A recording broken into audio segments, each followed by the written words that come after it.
In the early 1980s, residents of a North London apartment building began noticing a problem that seemed more annoying than alarming. The drains were repeatedly blocked.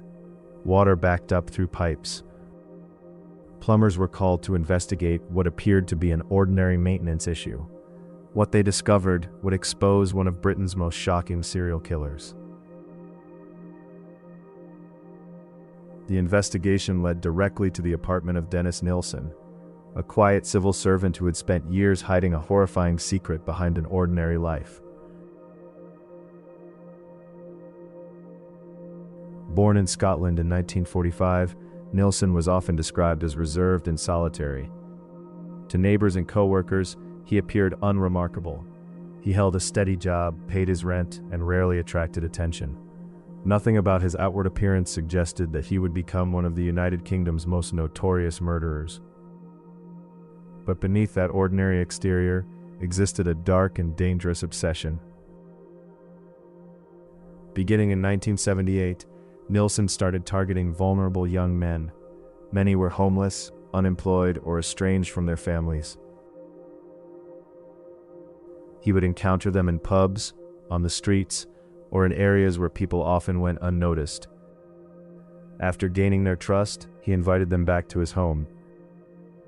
For some, it would be the last place they ever saw.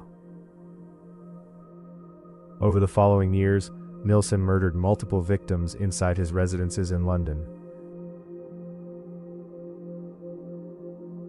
Unlike many killers who immediately sought to hide the evidence, Nilsen did something that investigators and psychologists would later find deeply disturbing.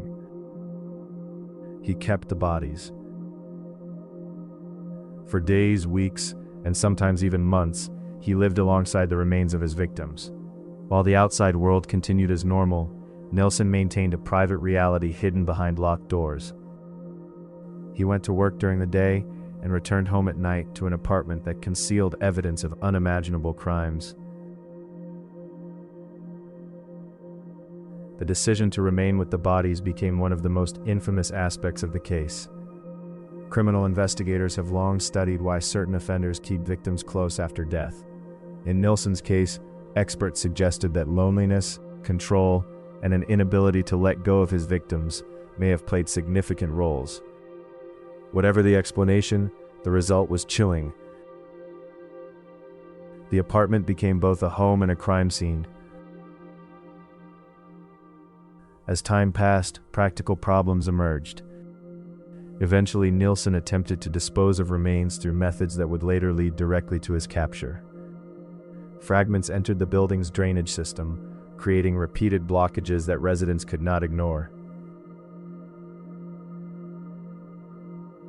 In February 1983, workers investigating the plumbing discovered human remains in the pipes connected to the building.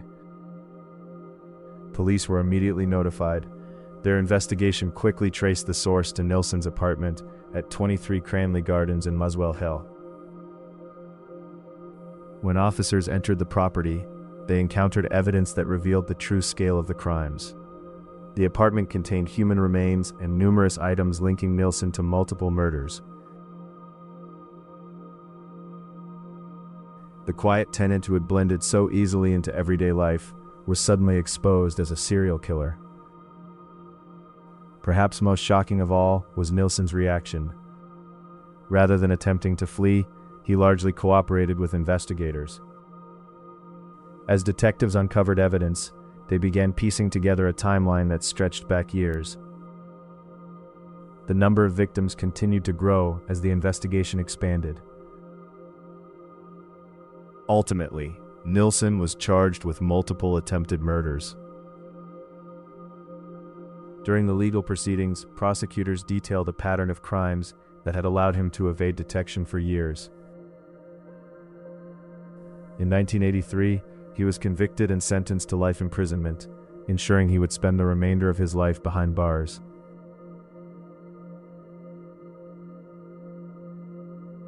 Dennis Nilsen was not a criminal mastermind living in isolation from society.